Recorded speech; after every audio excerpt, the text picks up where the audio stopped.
So my genuine concern is about those people and about the opportunities that those mothers and fathers have to be able to say to their sons and daughters that there is a chance to experience the American dream in small towns all across this great country. And that then raises the issue of how do we do that? And that's where you all come in. And that's where biotechnology and biofuels and bio-based energy comes into play. Because for the first time in my lifetime, I see a vision and a road that folks can travel that will create the kind of prosperity that we once enjoyed in rural communities across this great country.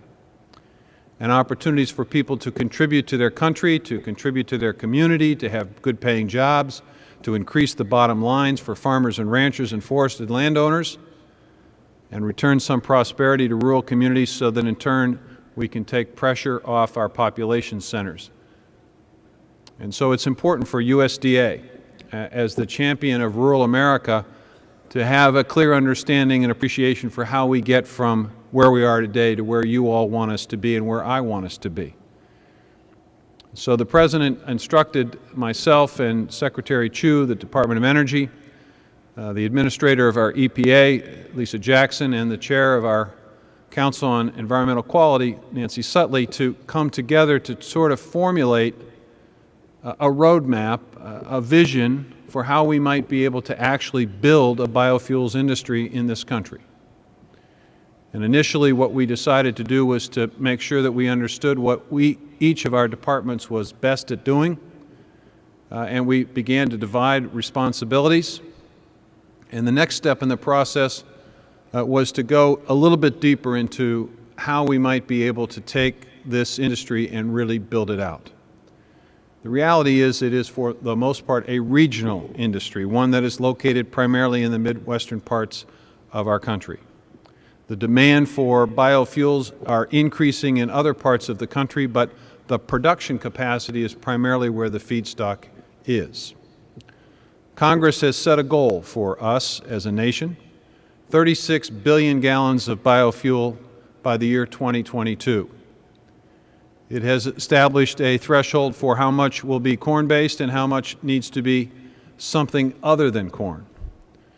And we're challenged to reach the 15 billion gallon threshold for corn, and I'm confident with the current production capacity we have and for that which is in the process of being built, we will get easily to that 15 billion gallon threshold.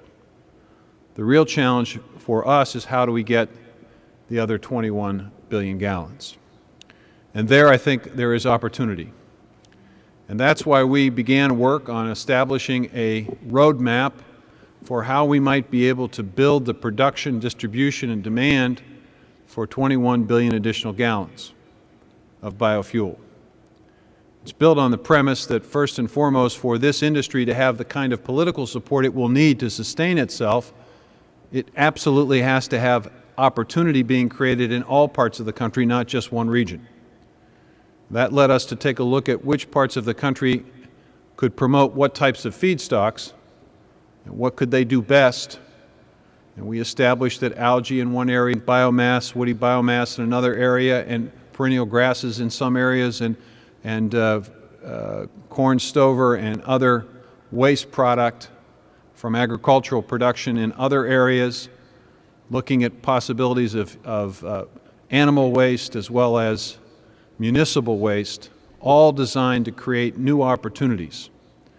We concluded the need for hundreds of biorefineries to be built around the country.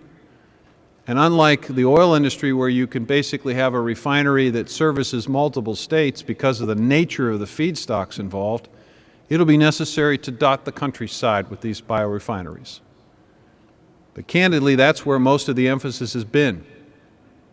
How do we use the resources under the Farm Bill, the 2008 Farm Bill, that will provide financial resources to build these biorefineries? And the President instructed us to accelerate the implementation of the Farm Bill. And so we have resources available today for helping assist in the construction of biorefineries, in the ability to retrofit existing biorefineries to use renewable energy and fuel. We have programs, as you all well know, to assist the producers of these biofuels. We have over 141 producers of biofuels that are currently receiving assistance from USDA. We have additional assistance to help farmers and ranchers and those that live in rural communities look at their own particular operations to determine how they might be able to incorporate biofuels and bioenergy into their operations.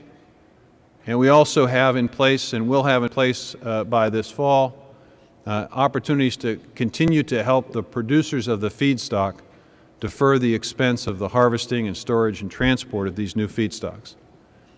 In all, it's somewhere between $1 and $2 billion of assistance on an annual basis that is currently committed by USDA to USDA to assist in the development of this industry. But we needed to do more than just simply produce these fuels. We have to figure out how best to distribute them. I fully anticipate and expect that we're going to get in the fall at some point in time a positive indication from EPA that we will increase the blend rate for a number of vehicles on the road today and in the future. The question then is, how do we make sure that there is convenience for the customer who is interested in purchasing biofuel? That gets to the issue of distribution. Are we going to have blender pumps that allow someone to come into a filling station and dial the amount of ethanol that their particular vehicle is suited for? And if not, how can we provide resources? So we're going to use some of our rural development resources to expand the number of blender pumps and tank systems at local filling stations so that we have a better distribution of those opportunities than we have today. Recognizing that there are tens of thousands of filling stations across the country, we must begin somewhere. At the same time, we have to make sure that we continue to look for ways in which we can incent this industry, from the tax extender discussions that will allow us to get the biodiesel credit back on board, to asking ourselves whether or not we're using the ethanol tax credit and assistance in the most effective way to build the distribution systems, to build the demand for vehicles that will use biofuels.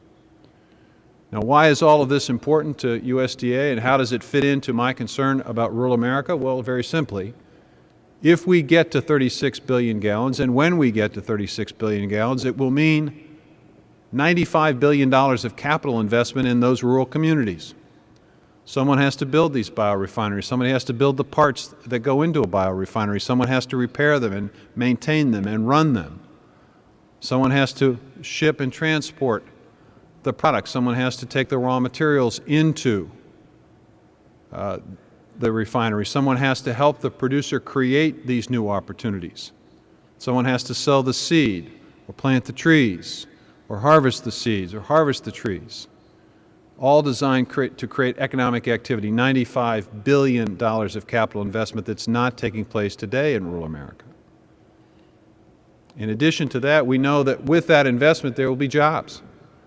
At a time when we struggle to add jobs to this economy to give a sense of momentum to the recovery that we are slowly seeing out of a recession that was deep, we know that that kind of capital investment could alone create somewhere between 800 and 900,000 jobs over the course of the next decade. And those jobs will, of course, result in additional jobs that will in turn create momentum in rural communities. So USDA is focused on getting this roadmap to a point where we can implement and utilize our resources and our rural development personnel in all parts of the country to push this agenda, to help use these resources in an effective way, to figure out how to complement them with our rural development resources to help create this nationwide commitment to biofuels. Now, it's important for the economy, it's important for the environment, and it's important for the national security interests of this country. Americans are tired of having to be overly dependent on foreign oil. And over the last 71 days, I think we also have appreciated the risk associated with our own production of fossil fuel in the Gulf of Mexico.